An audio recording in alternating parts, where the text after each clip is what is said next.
तीनों देवता 6 माह के बालक बन गए। कारण क्या रहा?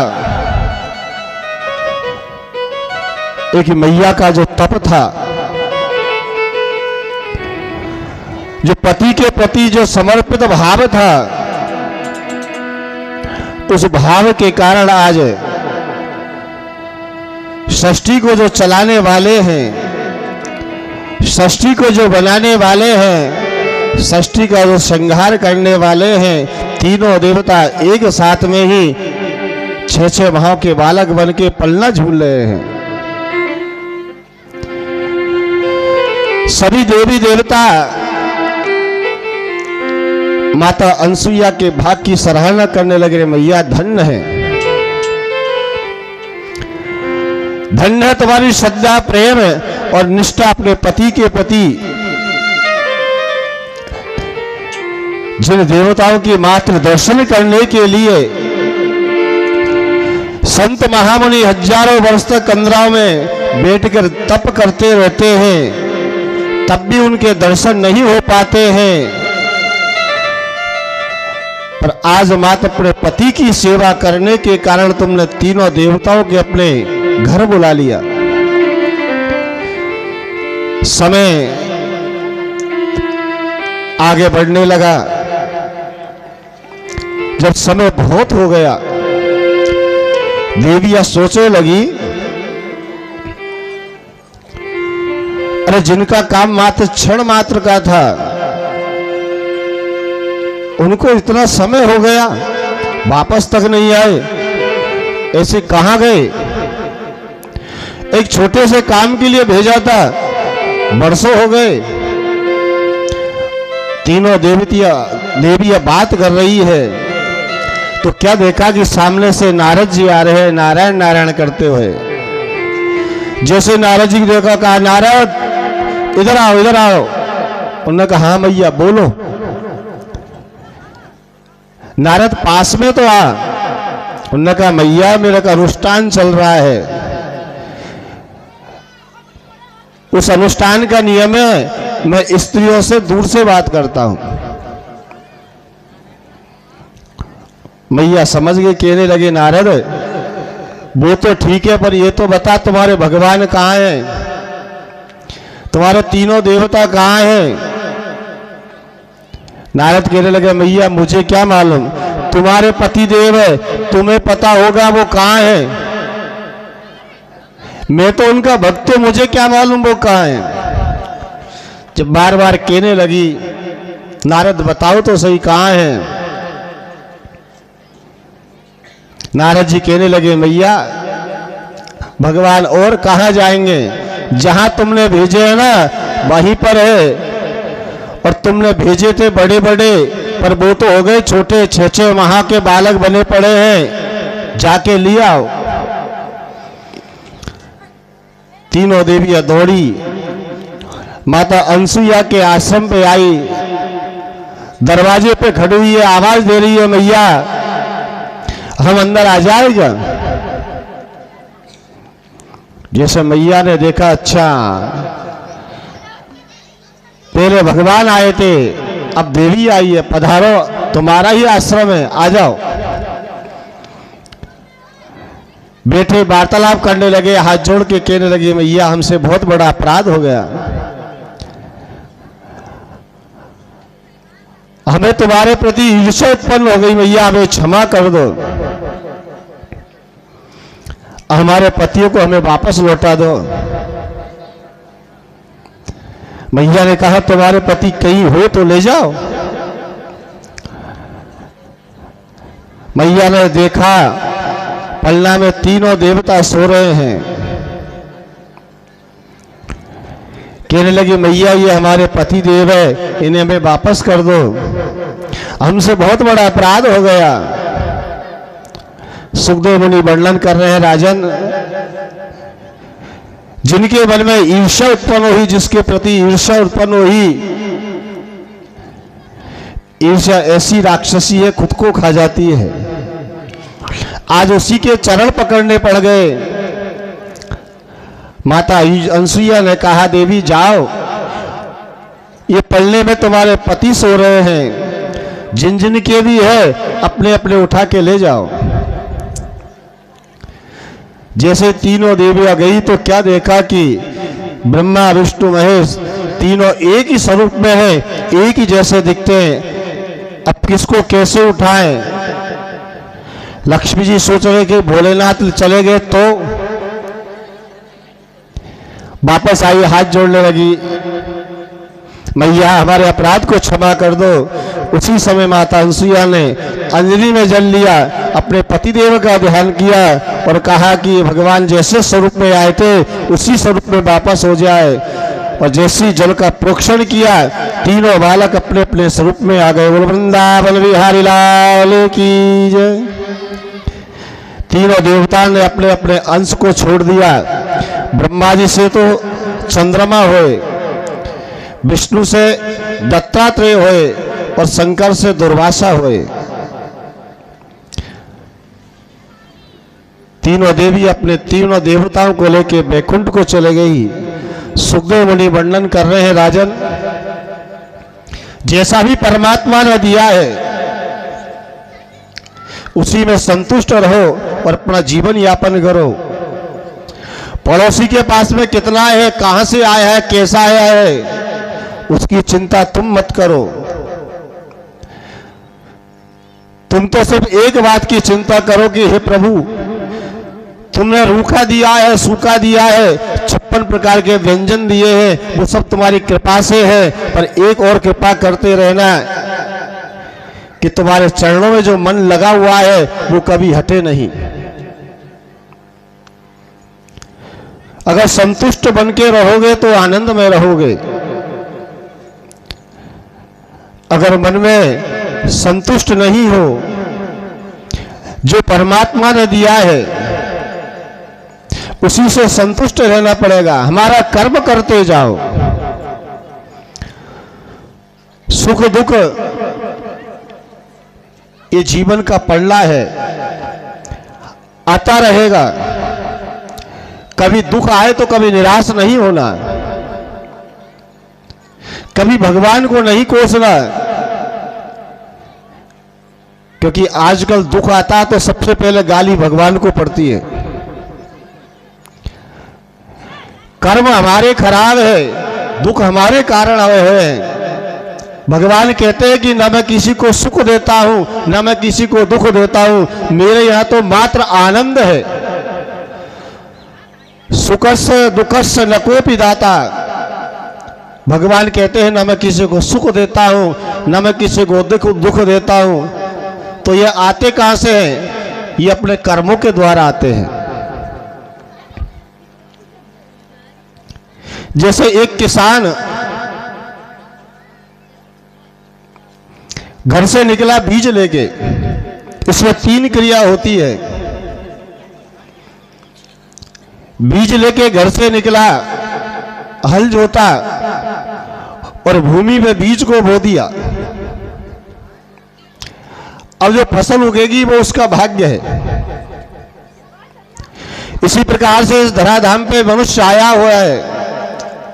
बीज का मतलब है प्रारब्ध।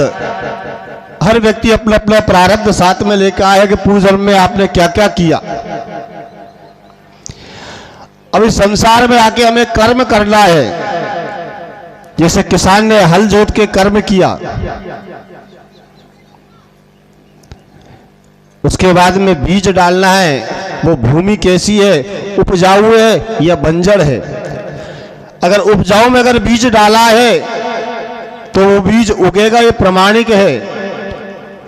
और बंजर भूमि में अगर बीज डाल दिया तो वो नहीं उगेगा। इसी प्रकार से संसार में सब प्रारब्ध लेके आए हुए हैं। अब हमारा कर्म कर रहे हैं, हमारा कर्म कैसा है ये हमें देखना है। हमारा सत्कर्म का अगर कर्म है उसका फल हमें अच्छा मिलेगा, क्योंकि भूमि उपजाऊ है। अगर हमारा जीवन का कर्म बुरा है, हम बुरा कार्य करते हैं, मन में द्वेष है, अहंकार है, अभिमान है, हमेशा परमात्मा की बुराई करने में लगे रहते हैं, अपने से अच्छे लोगों से ईर्ष्या करते हैं, ये समझ लो कि तुम्हारे पतन का कारण है। कुछ तुम्हारे जीवन में संतुष्टि और सत्कर्म अगर बना हुआ है तो तुम्हारा प्रारब्ध है। जब तक तुम्हारा प्रारब्ध साथ में रहेगा तब तक तुम कितनी भी खोटी बुराई कर लो, भगवान तुम्हारा भी साथ देगा। जिस दिन तुम्हारा प्रारब्ध खत्म हो जाएगा, जब उसका डंडा चलता है तो उसकी जब छड़ी पड़ती है तो उसकी आवाज नहीं होती है। इसलिए परमात्मा ने कहा है कि आपने पूर्व जन्म में कुछ अच्छे कार्य किए थे, जिस कारण से मैंने तुम्हें मनुष्य जीवन दिया है। मुझे तुम्हारे ऊपर दया आई थी, अब ये जीव सुधर गया है, इसको मेरी आवश्यकता है, इसलिए इसको मनुष्य जीवन दे देता हूं। ये निरंतर मेरा भजन पूजन करता रहेगा और अंत में मेरे धाम पे आ जाएगा। बड़े भाग्य पावा, बड़े भाग्य मानुष तन पावा, सुर दुर्लभ सद ग्रंथन गावा, सुर दुर्लभ सद ग्रंथन गावा। साधन धाम, साधन धाम मोक्ष पर द्वारा, साधन धाम मोक्ष कर द्वारा, पाही न जेहि परलोक संवारा, पाही न जेहि परलोक संवारा। सुखदेव मुनि वंश का वर्णन सुनाता हूं। आकृति का विवाह प्रजापति रुचि के साथ में हुआ। जब विवाह का समय आया तो मनु भगवान ने शर्त रखी, महाराज तुम्हारे यहां जो पहली संतान होगी उसे हम ले जाएंगे। विवाह के उपरांत पहली संतान हुई, यज्ञ नारायण भगवान ने अवतार धारण किया। उन्हें मनु भगवान अपने साथ में ले गए। यज्ञ नारायण का विवाह दक्षिणा के साथ में हुआ, उससे आनंद रहने लगे। यज्ञ नारायण भगवान की पत्नी का नाम है दक्षिणा। हम कोई यज्ञ अनुष्ठान पूजन पाठ करते हैं, जब तक उसमें दक्षिणा नहीं चढ़ाते हैं तब तक वो यज्ञ सफल नहीं होता है, क्योंकि यज्ञ का जोड़ा है। जैसे हम जोड़े के साथ में पति पत्नी यज्ञ में बैठते हैं, इसी प्रकार से यज्ञ भगवान भी जोड़े के साथ में विराजमान रहते हैं। यज्ञ में आहुतियां तो दी पर दक्षिणा नहीं दी, आपका यज्ञ सफल नहीं हुआ। हम किसी ब्राह्मण को घर में भोजन कराते हैं, वो भी एक यज्ञ है। वेदों में लिखा है कि ब्राह्मणों सम्मुखमासीत बाहु राजन्यः कृतः। ब्राह्मण के मुख में अग्नि का वास होता है। यज्ञ करते हैं तब अग्नि में आहुति देते हैं और ब्राह्मण को भोजन कराते हैं तो ब्राह्मण भी मुख में जैसे ही भोजन डालता है तो वो भी अग्नि में स्वाहा हो जाता है। इसलिए जब भी यज्ञ अनुष्ठान पूजन पाठ करो तो दक्षिणा का विशेष ध्यान रखना चाहिए। राजा परीक्षित पूछने लगे, महाराज आपने 2 कन्याओं का तो वंश का वर्णन सुना दिया, अब तीसरी कन्या है प्रसूति, उसके बारे में भी कुछ सुनाओ। सुखदेव मुनि वर्णन कर रहे हैं, राजन प्रसूति का विवाह प्रजापति दक्ष के साथ में हुआ। इनके यहां 16 कन्याओं ने जन्म लिया। इनमें से 13 तो धर्म को ब्याह दी, धर्म के साथ 13 कन्याओं का विवाह कर दिया सज्ञा मैती दया शांति तुष्टि पुष्टि क्रिया मेरा चिति मूर्ति। 13 कन्याओं का विवाह धर्म के साथ में कर दिया। मूर्ति के यहाँ से नर और नारायण ने अवतार लिया, जो आज भी बद्रीनाथ धाम में आज भी तपस्या कर रहे हैं। सुखदेव मुनि आगे वर्णन करते हैं, राजन, दक्ष ने अपनी एक कन्या पितरों को दी जिसका नाम था सुधा। हम कभी भी पितरों के लिए तर्पण पूजन पाठ करते हैं तो ब्राह्मण देवता बोलते हैं, भैया बोलो तस्मै सुधा नमः। सुधा हम जैसे ही बोलते हैं तो हमारी जो भी हमने जल दिया है पितरों के लिए, वो पितरों के पास में पहुंच जाता है। अगर सुधा हमने अगर नहीं बोला है और मौन खड़े होकर जल दिया तो उसे कोई भी ग्रहण नहीं करता है। दक्ष की एक कन्या का नाम है स्वाहा। उसका विवाह अग्नि देवता के साथ में हुआ। हम जब भी हवन करते हैं तो स्वाहा बोलते हैं। ब्राह्मण देवता कहते हैं भैया स्वाहा बोलो। अगर स्वाहा नहीं बोलोगे तो आपकी आहुति ग्रहण नहीं होगी। इसलिए कभी भी हवन करो तो स्वाहा बोलना। कुछ लोग तो शर्म के कारण बोलते नहीं है, महाराज कैसे बोले। जिसने स्वाहा अगर नहीं बोला है तो ये समझो कि आपने राख में आहुति दी है। आपकी आहुति देने का कोई महत्व नहीं है। महाराज दक्ष की सबसे छोटी कन्या है सती।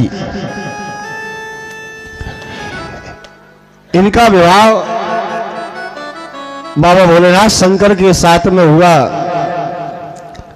सबके यहां संतान है पर इनके यहां कोई संतान नहीं हुई।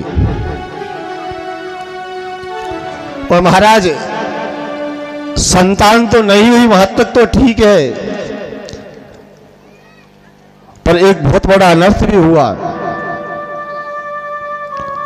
एक बार महाराज दक्ष ने शंकर का भयंकर अपमान किया, घोर अपमान किया। उस अपमान को सती सहन नहीं कर पाई और सती ने अपने पिता के यहाँ यज्ञशाला में अपना देह त्याग दिया। जैसे राजा परीक्षित ने सुना, महाराज मुझे विस्तार पूर्वक सुनाइए, ऐसा क्या कारण रहा जो एक कन्या अपने पिता के घर में हवन कुंड में स्वाहा हो गई। सुखदेव मुनि वर्णन कर रहे हैं, राजन, एक समय पिता में ब्रह्मा ने अपने पुत्र दक्ष को प्रजापति घोषित कर दिया। प्रजापति दक्ष बना दिया। प्रजापति का मतलब होता है सभी देवताओं से अग्रण। सभी देवताओं के राजा जो वो कहेंगे सब देवता करेंगे। जैसे ही दक्ष को प्रजापति घोषित किया, दक्ष को अहंकार हो गया, इस संसार में मुझसे बड़ा कोई नहीं है। एक स्वागत समारोह रखा गया। सभी देवी देवताओं को निमंत्रण दिया गया। ब्रह्मा विष्णु महेश तीनों देवता भी उसमें स्वागत समारोह में पधारे। तीनों देवता बैठे हुए हैं, सभी देवता विराजमान हैं। उसी समय सभा में दक्ष प्रजापति ने प्रवेश किया। अहंकार में चूर है। जैसे ही अंदर आया सभी देवता खड़े हो गए, सभी जय जयकार करने लगे। महाराज दक्ष प्रजापति की जय हो। जय जयकार होने लगी। दक्ष बड़ा प्रसन्न है। देखो देवता मेरे पीछे कैसे कैसे घूम रहे हैं, मैं सबसे बड़ा हूं। धीरे धीरे सभा में आगे बढ़े। क्या देखा, सभी देवता जय जयकार कर रहे हैं, पर बाबा भोलेनाथ नेत्र बंद करके बैठे हुए हैं। उन्होंने मनी मन दक्ष को प्रणाम कर लिया। दक्ष सिंहासन पर गया और वहां से बैठा बैठा जोर से चिल्लाने लगा, देखो तो सही, सब देवता मेरा स्वागत कर रहे हैं, सब जय जयकार कर रहे हैं, पर ये मेरा दामाद जिसने मुझे देख के नेत्र बंद करके बैठ गया, मैं इसका ससुर हूं, इसे खड़ा होके मेरा सम्मान करना चाहिए था, मेरी जय जयकार करनी चाहिए। ब्रह्मा जी बैठे हुए हैं, विष्णु बैठे हुए हैं, ये तो मुझसे बड़े हैं। ब्रह्मा मेरा पिता है, विष्णु मुझसे बड़े हैं, पर ये जो शंकर है ये तो मेरा दामाद है, ये तो मुझसे छोटा है, मैं सभी देवताओं में सबसे बड़ा हूं, ये मेरा अपमान कर रहा है। मैं तो पिताजी की बातों में आ गया, जो मैंने अपनी कन्या उसको दे दी। अरे ये शमशान में रहने वाला, नरमुंडों की माला पहनने वाला, शरीर पे भस्म लपेटने वाला, भूत प्रेतों के साथ में रहने वाला किसी का सम्मान करना क्या जाने, जिसका संसार में खुद का ही सम्मान नहीं है, वो दूसरे का क्या सम्मान करेगा। मेरी कितनी सुंदर कन्या थी, जिसको मैंने काले कलूटे को दे दी। अनाप शराब बकने लगा। भोलेनाथ जी नेत्र बंद करके बैठे हुए हैं, सब सुन रहे हैं। भोलेनाथ जी तो कुछ नहीं बोले। उसी समय भगवान शंकर का जो गण है नंदी, वो खड़ा हुआ कहने लगा, रे दक्ष, तो इसका अपमान कर रहा है जिसके नाम लेने से मानव का कल्याण हो जाता है, जिसका संसार में कोई नहीं होता है, जिसको पूरा संसार छोड़ देता है, उसे अपनाने वाला मात्र शिव शिव है। एक बार भूत प्रेतों ने भी कहा था, महाराज इस संसार में कोई हमें अपने साथ में नहीं रखता है, किसी के साथ में चल जाए तो कोई बोतल में बंद कर देता है, कोई जमीन में गाड़ देता है, कोई पेड़ के टांग देता है। महाराज हमको कोई साथ में नहीं रखता है। भोलेनाथ ने कहा कि जिसको कोई साथ में नहीं रखता उसको मैं साथ में रखता हूं, आप मेरे साथ में रहिए। जो सर्प बिच्छू जिसको देख देख के मऊ से इधर उधर भागता है, लठ लेके भागता है, उसको भगवान ने अपने आभूषण बना लिए। नंदी कह रहा है, दक्ष, जो संसार में चारों तरफ से निराश हो जाता है, मेरा संसार में कोई नहीं है, वो अगर शंकर को पकड़ ले तो उसका जीवन का उद्धार हो जाता है। शंकर जिसको पकड़ लेता है उसे छोड़ता नहीं है, सदैव अपने पास में रखता है, और तू उसका अपमान कर रहा है। दक्ष तू बहुत देर से मैं कर रहा है, मैं दक्ष प्रजापति, मैंने ये किया, मैं देवताओं का राजा, जाओ मैं तुम्हें श्राप देता हूं, जब समय आएगा तो तेरे धड़ से मस्तक कट जाएगा और बकरे का मस्तक लग जाएगा, जीवन भर तुम में ही करते रहना। इधर दक्ष को चाहने वाले लोग भी भगवान के भक्तों को श्राप देने लगे, जाओ हम तुम्हें श्राप देते हैं, तुम पाखंडी हो जाओगे, तुम अभक्ष हो जाओगे। स्वागत सभा थी, पर स्वागत सभा की जगह श्राप सभा बन गई। भगवान भोलेनाथ उठे, अपने गणों को साथ में लेके कैलाश पे आ गए। भगवान भोलेनाथ तो सब भूल गए कि क्या हुआ, कैसे हुआ, आके अपने भजन पूजन में लग गए। न सती से कुछ कहा। पर दक्ष जो अहंकारी अभिमानी जो व्यक्ति होता है वो ऐसी बातों को नहीं भूलता है। कहने लगे बहुत बड़ा विशाल यज्ञ करेंगे, सब देवताओं को बुलाएंगे, पर शंकर को नहीं बुलाऊंगा। मैं शंकर को यज्ञ में स्थान नहीं दूंगा। फिर मैं देखता हूं कि उसको कौन मानता है। जो व्यक्ति अहंकारी होता है, अभिमानी होता है, जिसके मन में श्रद्धा होती है, वो सब बातों को भूल जाता है, मन में विचार करता है, छोटी मोटी बातें होती रहती है। पर जिस व्यक्ति के मन में ईर्ष्या है, अहंकार है, द्वेष है, वो सब चीजों को नहीं भूलता है।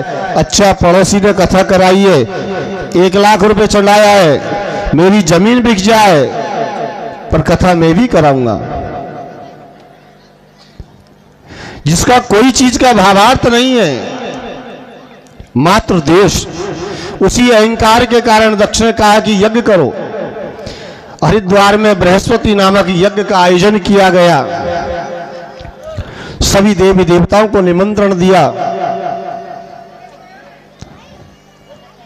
पर भगवान भोलेनाथ के यहां कोई निमंत्रण नहीं पहुंचा। सब देवता आनंदित हो रहे हैं। दक्ष ने घर में ही सबसे कह दिया, मैंने सती को निमंत्रण नहीं दिया है, या तो वो आएंगे नहीं, पर किसी कारण से अगर वो आ जाए, कोई उनसे बात नहीं करेगा, कोई उनका सम्मान नहीं करेगा। सबने हां भर दी। देवता तैयार होने लगे यज्ञ में जाने के लिए। चारों तरफ आनंद छा रहा है। जो देवताओं को पता था कि दक्ष ने सबको बुलाया है पर शंकर को नहीं बुलाया, वो देवता ने क्या किया, विमानों को तैयार कर करके कैलाश मार्ग से ले जाने लगे, जोर जोर से बात कर करके सुनाने लगे। और दक्ष देखो कितना बड़ा धर्मात्मा है, कितना विशाल आयोजन कर रहा है, कैसी पुण्यात्मा है। ये लोगों की भ्रांति होती है। दो व्यक्ति अगर लड़ते नहीं हो तो कोई ना कोई बात ऐसी कह देते हैं जिससे उसको लड़ाई करना पड़े। यहां भी व्यवस्था वही चल रही है। सती को पता नहीं है, भोलेनाथ को पता नहीं है कि दक्ष यज्ञ कर रहा है, सबको बुलाया है, पर उन्हें बार बार सुनाते हुए जा रहे हैं। जैसे ही सती ने सुना, दौड़ती हुई बाबा भोलेनाथ के पास गई, महाराज हमने सुना है कि आपके ससुर बहुत बड़ा यज्ञ कर रहे हैं। यहां पर देखो मैया की शैली कितनी सुंदर है। ये नहीं कहा कि महाराज मेरे पिता दक्ष बहुत बड़ा यज्ञ कर रहे हैं। महाराज आपके जो ससुर है महाराज दक्ष, हमने सुना है बहुत बड़ा यज्ञ कर रहे हैं। मतलब भगवान से कहना चाह रही है महाराज मेरा कोई मतलब नहीं है। पर आजकल मैया ने तो कहा था महाराज तुम्हारे ससुर, पर आजकल अगर ऐसी व्यवस्था अगर बन जाए तो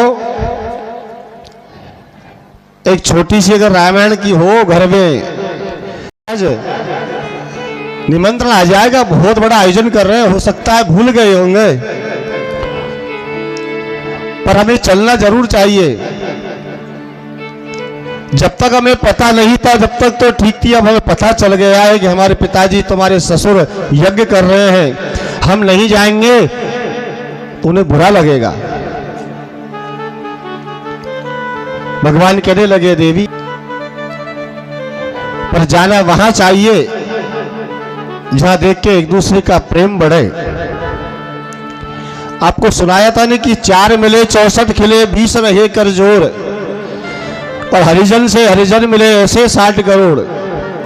मतलब कहीं गए हम किसी के पास में तो 4, 2 नेत्र तुम्हारे 2 नेत्र हमारे, 4 मिले, और जैसे ही नेत्र मिले और मिलते ही आदमी मुस्कुराने लग जाए, हंसने लग जाए। मतलब 4 मिले 64 खिले, 32 दांत तुम्हारे और 32 दांत हमारे, देखते खिलखिला के देखते प्रसन्न मुद्रा में आ जाए। और 20 रहे कर जोर, 10 उंगली तुम्हारी और 10 उंगली हमारी। हरिजन कहते हैं प्रेमी को, एक प्रेमी जब दूसरे प्रेमी से जब मिलता है तो 33 करोड़ देवी देवता आनंदित हो जाते हैं। उस जगह जाना चाहिए। हम जाए और सामने वाला मुंह फेर ले, ऐसी जगह नहीं जाना चाहिए कि आवत ही हर से नहीं और नैनन नहीं स्नेह, और तुलसी तहा न जाइयो चाहे कंचन बरस मेघ। हमारे आने से हमारे जाने से सामने वाला अगर प्रसन्न अगर नहीं है तो वहां चाहे सोने की वर्षा हो रही हो पर नहीं जाना चाहिए। और देवी कोई विवाह हो, कोई बड़ा कार्य हो, कोई मांगलिक कार्य हो, कोई कथा हो, भागवत हो, ऐसा आयोजन अगर हमारे पियर पक्ष में है तो बिना बुलाए नहीं जाना चाहिए। सुखदेव मुनि वर्णन कर रहे हैं, राजन मैया खूब हाथ जोड़ जोड़ के कह रही है प्रभु चलो तो सही, पर बाबा भोलेनाथ एक ही बात कह रहे मैया, मुझे पता है तुम्हें पता नहीं है कि दक्ष महाराज ने हमें निमंत्रण क्यों नहीं दिया। वो हमसे नाराज है। क्यों? सारा वृत्तांत सुनाया, अब तक मैया को बात नहीं सुनाई किस प्रकार से दक्ष ने मेरा अपमान करा। मैया को सारा वृत्तांत सुनाया। कहने लगे देवी उस दिन मेरी कोई गलती नहीं थी, मैंने तुम्हारे पिता का मन से बहुत सम्मान किया, पर भरी सभा में तुम्हारे पिता ने मेरा घोर अपमान किया। और देवी मैं तो अपमान को सहन कर गया, पर तुम्हारे पिता के मन में अभी भी देश भाव भरा हुआ है, और उसी देश भाव के कारण ये यज्ञ करवा रहे हैं। इस यज्ञ में मेरा कहीं स्थान नहीं है।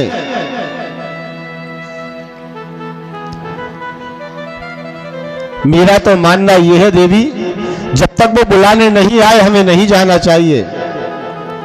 पर सती नहीं मानी, सब कपड़े इकट्ठे कर लिए। भोलेनाथ ने नंदी भगवान से कहा जाओ इसे छुड़वा दो।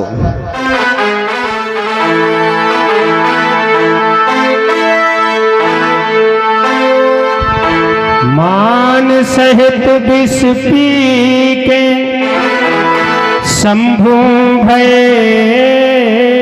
जगदीश, बिना मान अमृत पिया राहु कटायो शीश। आज समझाने लगे भोले बाबा, कहने लगे सती जी बिना बुलाए कहीं नहीं जाना चाहिए, नहीं तो अपमान का खतरा रहता है। कहने लगे हरि सती बिना बुलाई मत जाए, ओ मत जाए, तेरो मान घटे गोपी हरि में। और मैया सती जी कहने लगी बाबा हरि ऐसी का ले लई मोल, ओ मोल मोए भेज दे भोले पीहर को, ऐसी काले नहीं बोले बोले मुझे भेज दे भोले पीहर को।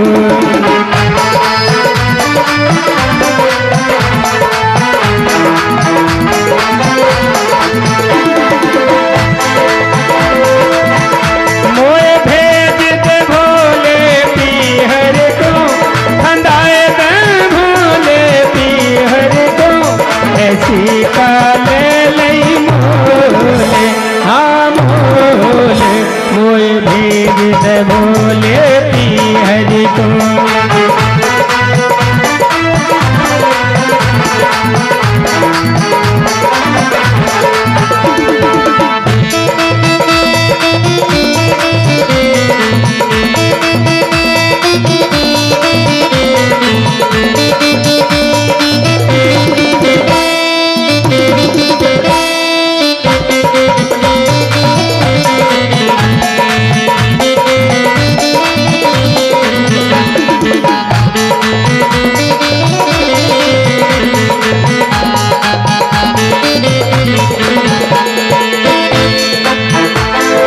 और कहने लगी सती जी,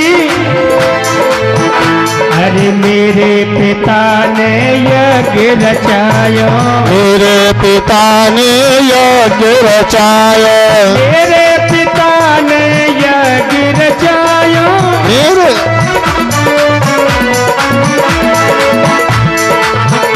और मेरे पिता ने यज्ञ रचायो, मेरे पिता ने यज्ञ रचाया। जाए रे कहाँ जाए रहे नरी भर नारे हाँ नारे, मोए भेज दे भोले पीहर को, ऐसी काले लई मोले हाँ मोले, मोए भेज दे भोले पीहर को।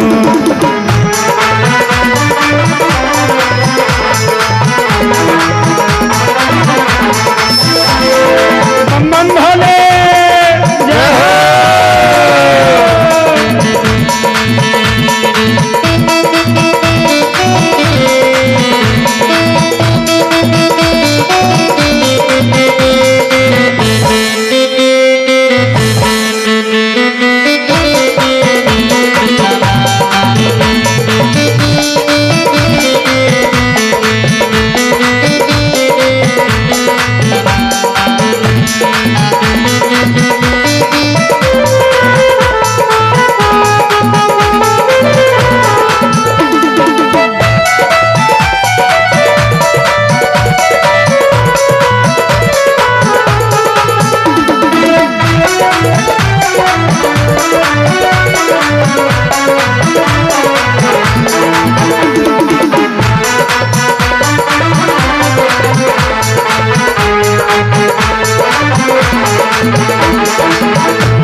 बाबा भोलेनाथ समझाने लगे सती को,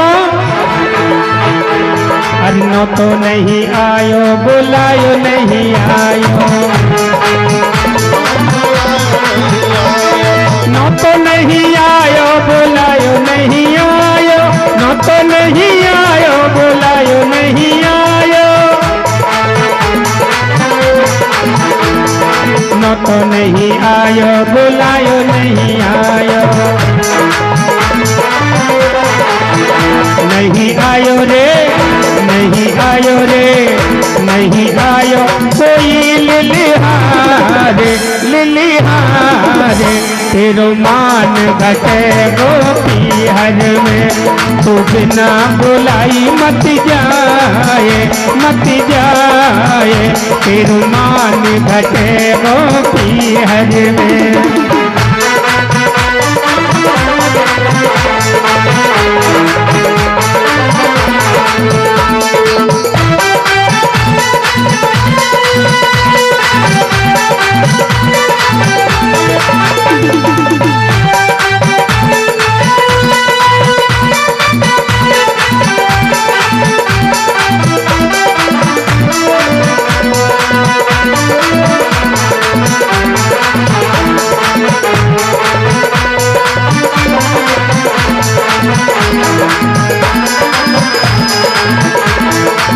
कहने लगे बाबा,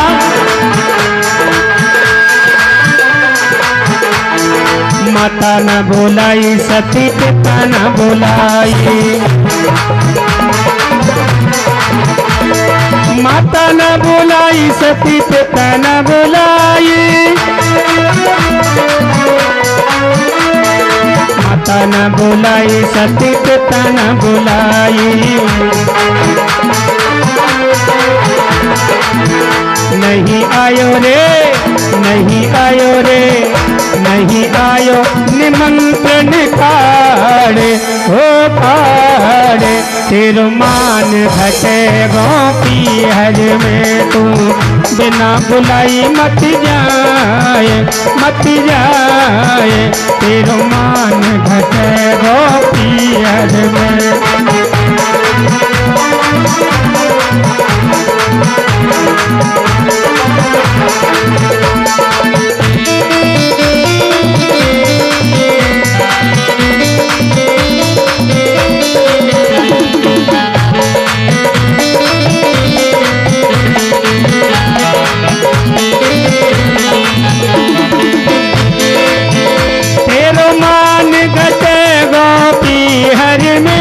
सम्मान घटे गोपी हर में तू बिना बुलाई मत जाए, मत जाए, तेरो मान घटे गोपी हर में, ऐसी काले लई मोले, हाँ मोले, मोए भेज दे भोले पी हरि को, बनाए दर भोले पी हरि को, मोए भेज दे भोले पी हरि को, भेज दे भोले पी हरि को, बनाए दे भोले पी हरि को, भेज दे भोले पी हरि को।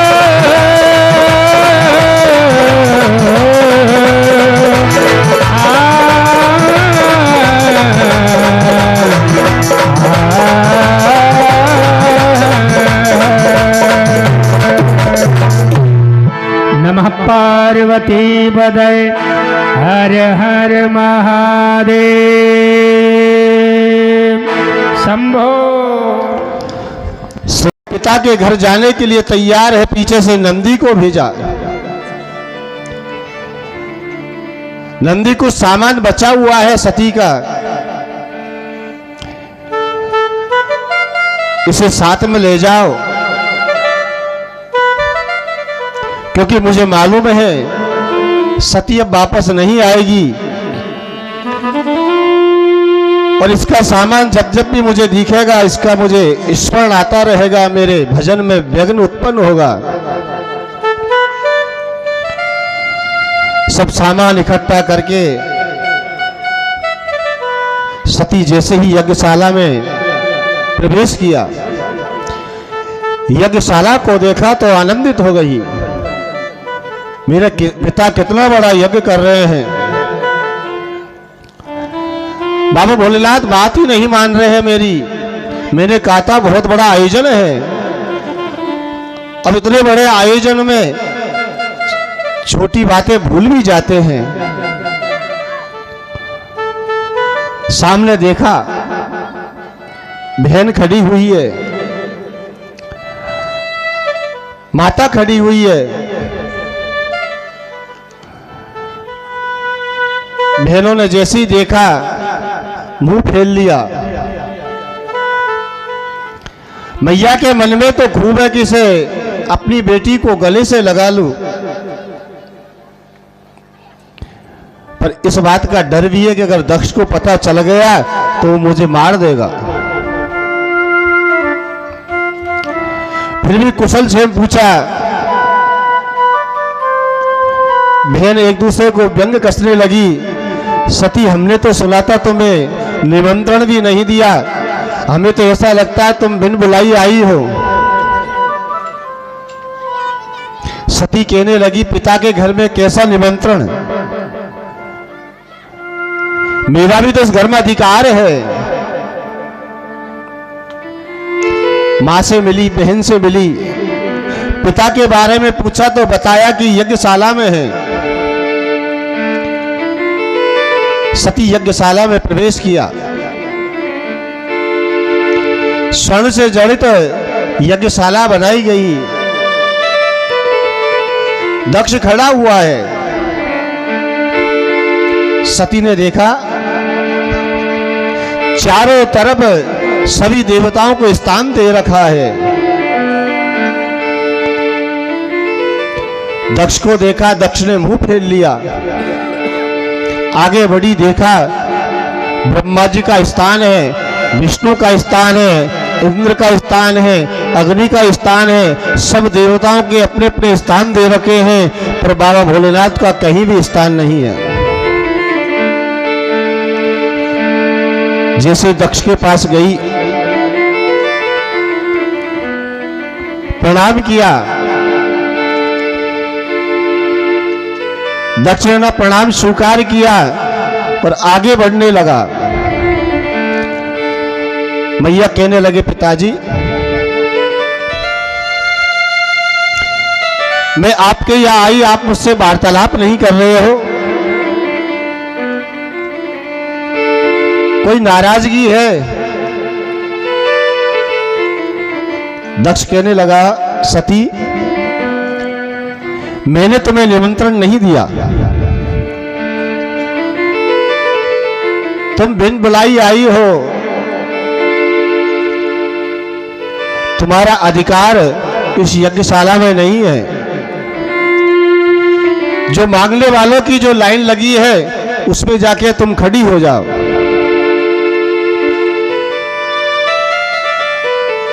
दक्ष की ऐसी बात सुनकर मैया मुस्कुराने लगी, कहने लगी, महाराज मैं तुम्हारी बेटी हूं, मेरा भी अधिकार है।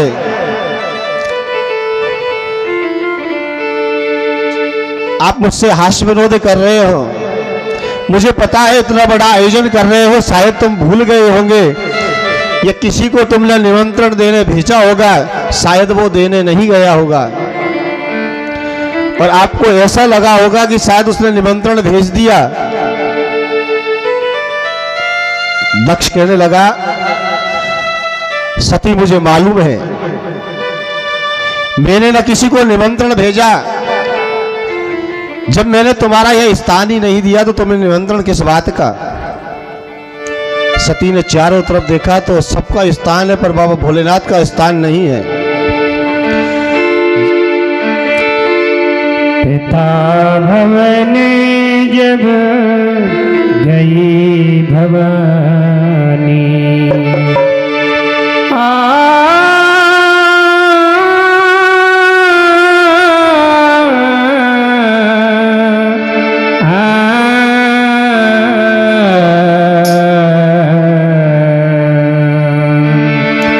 पिता भवन जब गई भवानी,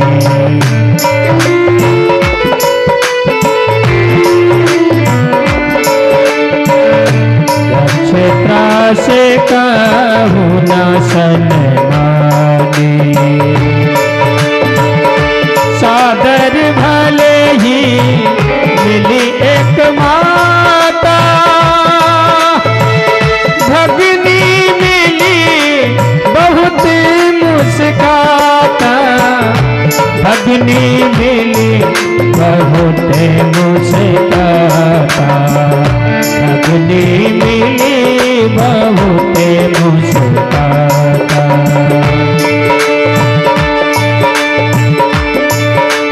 सती जाए देखो तब जागा,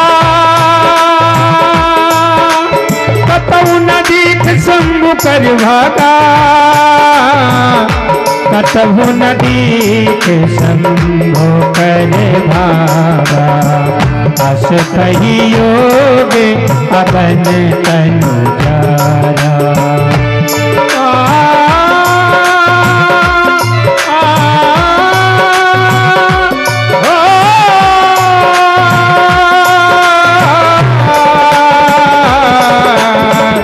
अस कहियोगे अगन तनु जारा, भयउ सकल मख हाहाकारा, भयउ सखल नखे हाहाकारा अस कहियो गे अगन तन जा।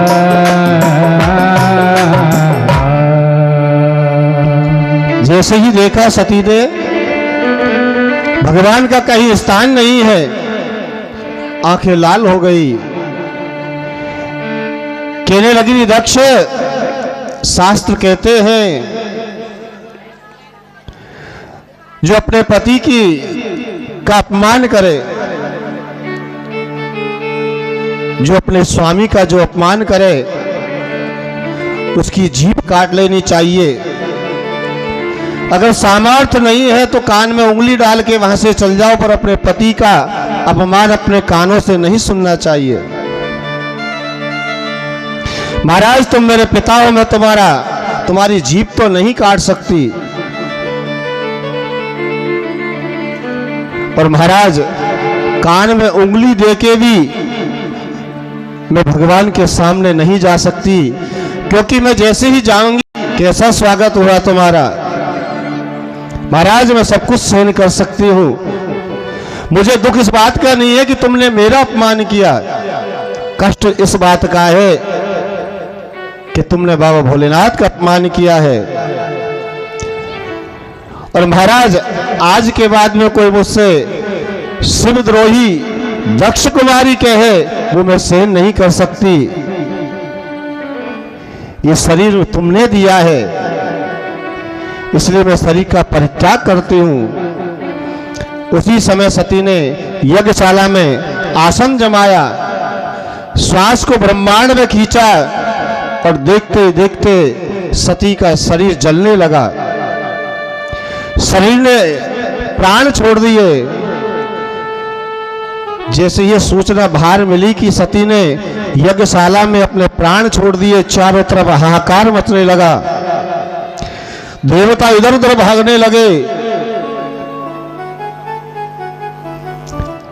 इधर नारद जी ने जाके बाबा भोलेनाथ को सारा वृत्तांत सुना। महाराज आज तो बहुत बड़ा अनर्थ हो गया। क्या हुआ नारद? महाराज मैया सती ने दक्ष की यज्ञशाला में अपने प्राणों की आहुति दे दी। दक्ष ने वहां पर भी तुम्हारा घोर अपमान किया, उस अपमान को मैया सहन नहीं कर पाई। जैसे ही सुना भोलेनाथ के नेत्र लाल हो गए, शरीर कांपने लगा, भयंकर क्रोध आने लगा।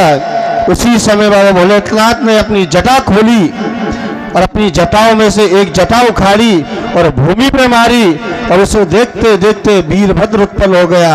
वो वीरभद्र भगवान की जय। वीरभद्र का शरीर है, विशाल काय शरीर है, लंबे लंबे बाल है, बड़ी बड़ी आंखें हैं, पैरों से भूमि का रुदन करता हुआ भोलेनाथ से कहने लगा महाराज आदेश दो, मुझे क्या करना है।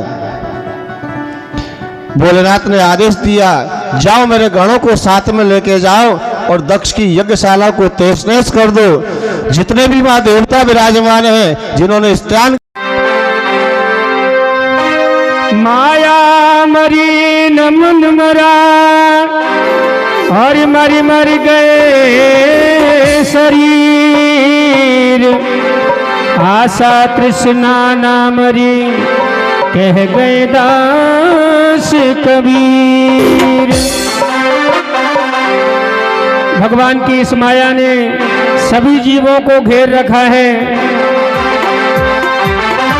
तो ये आत्मा माया से कहने लगी, क्या कहने लगी माया से आत्मा?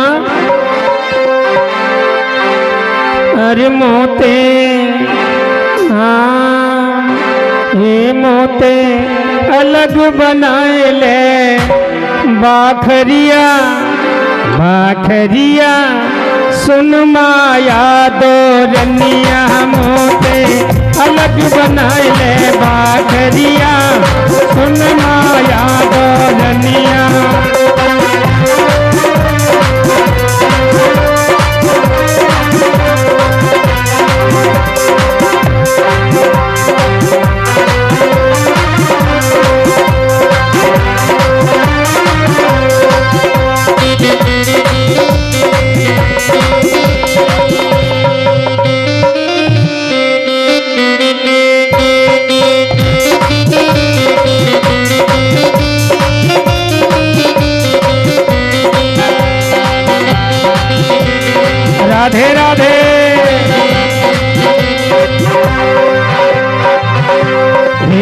मोते अलग बनाए ले बाखरिया सुन माया दोलनिया मोते अलग बनाए ले बाखरिया सुन माया दोलनिया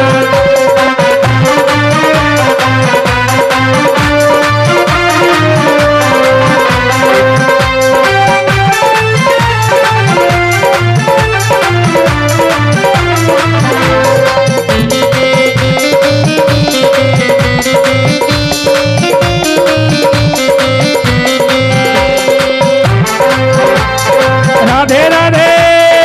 और क्या बेटा 5 चोर हैं तेरे बेटा 5 चोर हैं तेरे जन्म जन्म के बैरी मेरे जन्म जन्म के बैरी मेरे राधे राधे। जिन लूट लई है सारी दुनिया सुन माया दोलनिया मोते अलग बनाए ले बाखरिया सुन माया दोलनिया मोते अलग बनाए ले बाखरिया बाखरिया सुन माया दोलनिया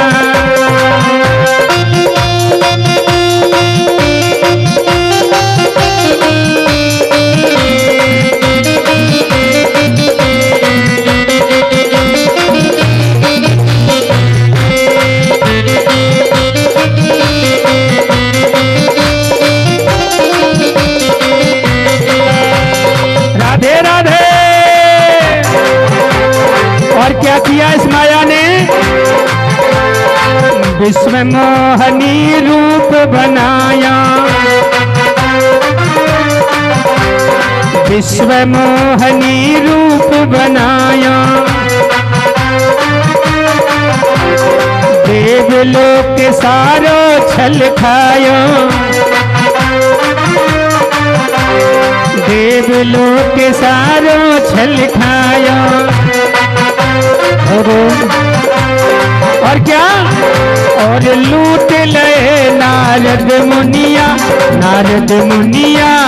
सुन माया दोलनिया मोते अलग बनाए ले बाखरिया बाखरिया सुन माया दोलनिया मोते अलग बनाए ले बाखरिया सुन माया दोलनिया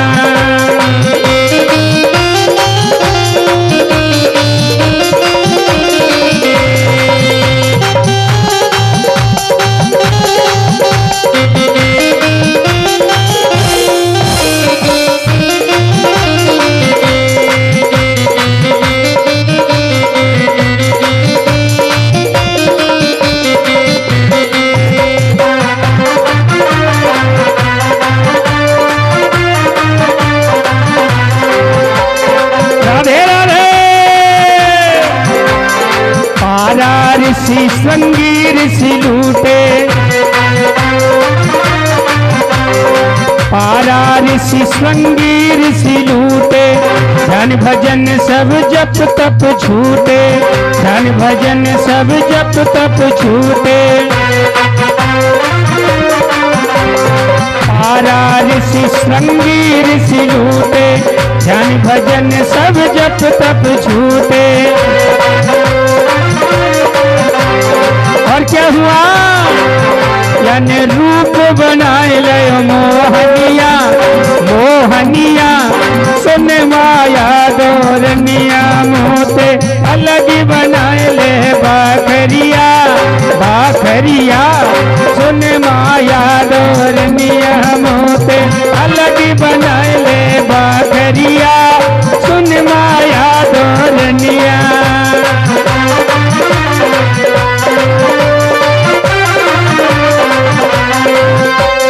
राधे राधे।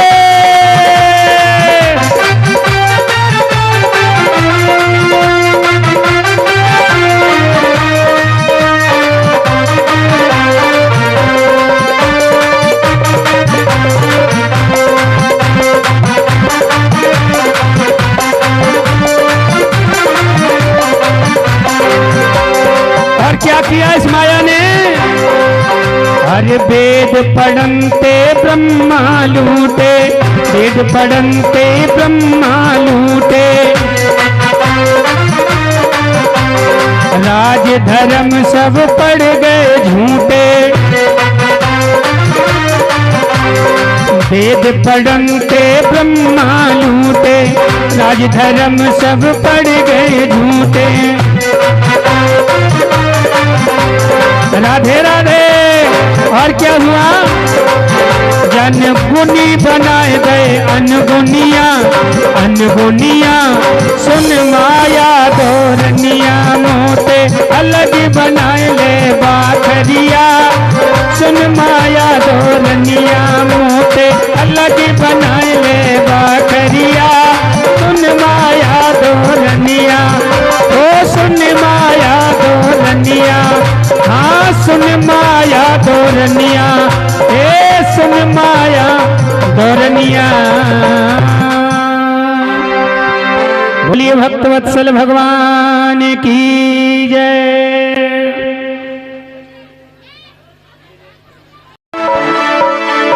मेरे तू रात दिन नाम, श्याम रंग नैनन बसो, मेरे घट भीतर घनश्याम।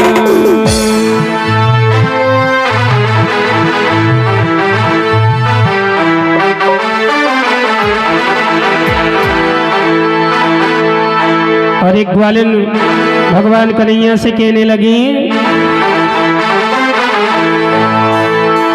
अरे तुमसे लगे दोई ये नैना रे मुरली वार काना, हाय हाय रे बंसी वार काना। तुमसे लगे दोई नैना रे मुरली वार काना, हाय हाय रे बंसी वार काना। तुमसे लगे दो नैना रे मुरली वार काना, हाय हाय रे मुरली वार काना।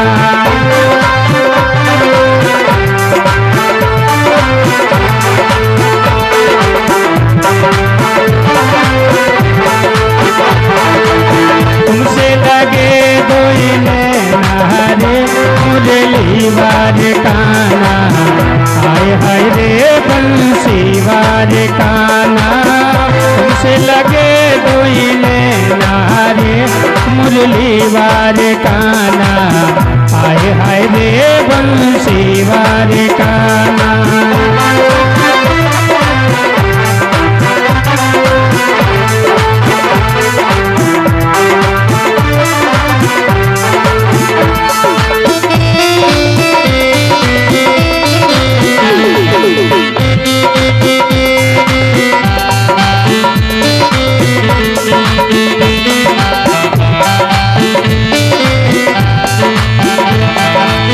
कन्हैया ऐसी यारी लगी ना छूटे, ऐसी यारी लगी ना छूटे, ऐसी यारी लगी ना छूटे, ऐसी यारी लगी ना छूटे।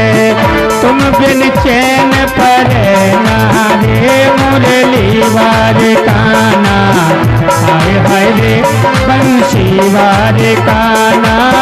तुमसे लगे दोई नैना रे मुरली वार काना, हाय हाय रे बंसी वार काना।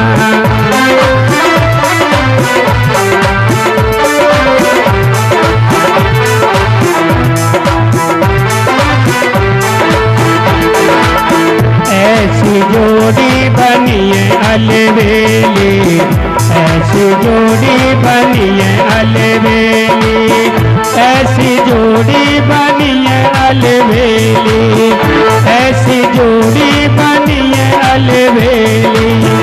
जैसे तोता में नारे मुरली वारे काना, आय हाय रे बंसी वारे काना। और जैसे तोता में नारे मुरली वारे काना, आय हाय रे बंसी वारे काना। तुमसे लगे कोई नैना रे मुरली वारे काना, आय हाय रे बंसी वारे काना।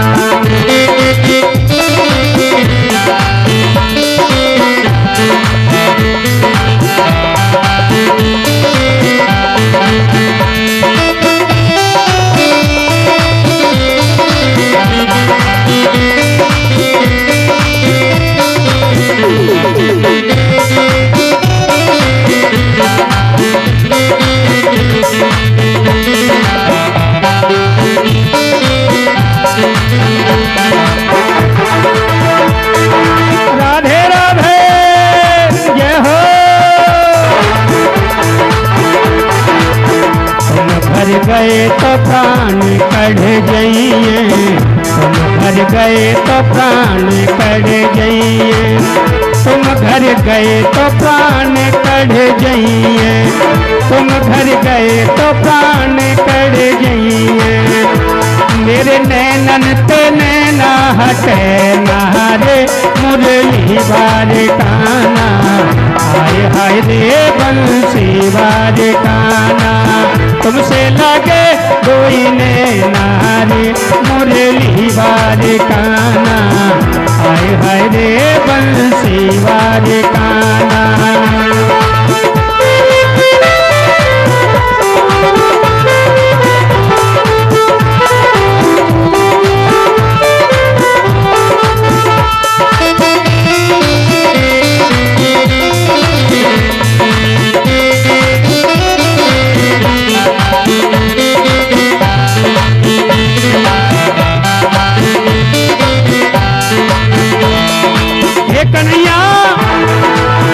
दूर कबहू ना ये जाना कन्हैया, दूर कबहू ना जाना कन्हैया, दूर कबहू ना जाना कन्हैया।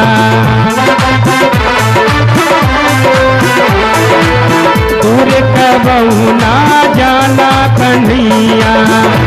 अब राजू को मान ले कहना रे मुरली वारे काना, हाय हाय रे बंसी वारे काना। तुमसे लगे कोई नैना रे मुरली वारे काना, हाय हाय रे बंसी वारे काना। होय होय रे मुरली वारे काना, हाय हाय रे बंसी वारे काना।